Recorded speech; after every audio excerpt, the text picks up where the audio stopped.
Mais quelle histoire présente l'histoire de la fée Prout-Prout. Il y a bien longtemps, au beau milieu d'une clairière enchantée, dans une maison extraordinaire, vivait une fée. Cette fée soignait toutes sortes de maladies étranges, comme la varicoccinelle par exemple. Elle faisait aussi disparaître les boutons sur les jeunes moutons. Et il lui arrivait aussi de recoller les cœurs brisés. Malheureusement, cette gentille petite fée avait un gros problème. Elle faisait des proutes. Oh oh. Quand elle apparaissait, on entendait.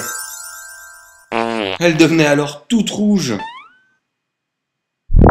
Et de grands nuages nauséabonds apparaissaient. Oh, ça sent mauvais. Quand elle repartait, ça faisait encore. C'est la raison pour laquelle les villageois l'avaient surnommée la fée Prout-Prout. Pauvre fée Prout-Prout. Elle avait bu des litres et des litres de potions magiques, mais rien n'avait marché. Elle pétait toujours autant. Un beau jour, alors que la fée Prout-Prout était allée chercher son courrier, elle découvrit une lettre dans sa boîte aux lettres. Elle lut l'adresse derrière l'enveloppe. Jardinier Capucin, village tout à côté, chemin des fleurs, maison jaune. La fée rentra ensuite chez elle pour lire la lettre.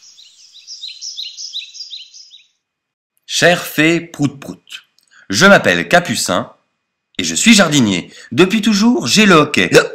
Venez m'aider s'il vous plaît. Merci. Capucin. La fée mit aussitôt ses affaires dans sa malle magique, prit sa baguette magique et disparut en faisant un prout. Elle apparut au beau milieu d'un champ de fraises. « Bonjour, dit la fée Prout-Prout. Bonjour. Eh bien, quel hoquet, ça va pas être facile.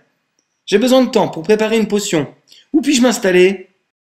Vous pouvez prendre la chambre du deuxième étage si vous le voulez.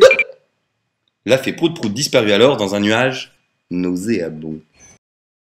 La fée travailla toute la journée, puis toute la nuit jusqu'au lendemain matin. Quand tout à coup, une étrange odeur vint lui chatouiller les narines. Elle suivit ce délicieux parfum jusque dans la cuisine. Ça sent bon par ici. Qu'est-ce que vous cuisinez? Eh ben, je fais mes confitures de fraises. Des confitures de fraises? J'en ai jamais mangé. Eh ben, goûtez. La fée Prout-Prout prit la cuillère en bois et goûta la confiture de fraises. Elle trouva cela délicieux. Soudain, la fée fit un gros prout. Oh pardon, ça alors, votre prout sent la fraise. Et oui, en mangeant de la confiture de fraises, la fée Prout-Prout faisait des proutes à la fraise. Tous les deux éclatèrent de rire.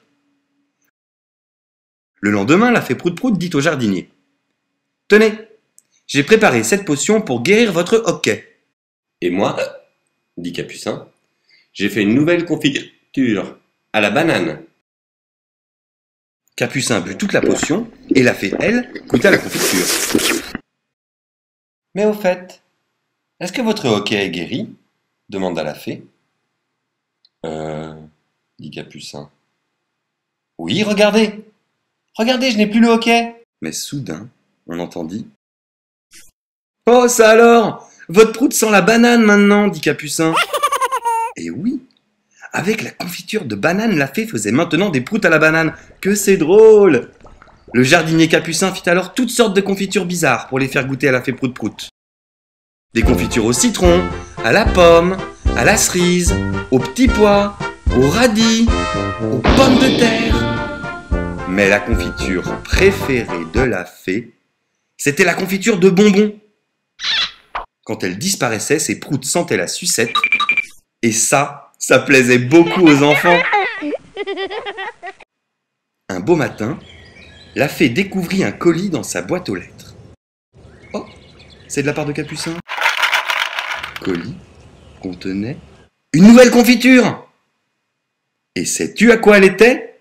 Aux épinards. Pour faire plein de proutes aux épinards.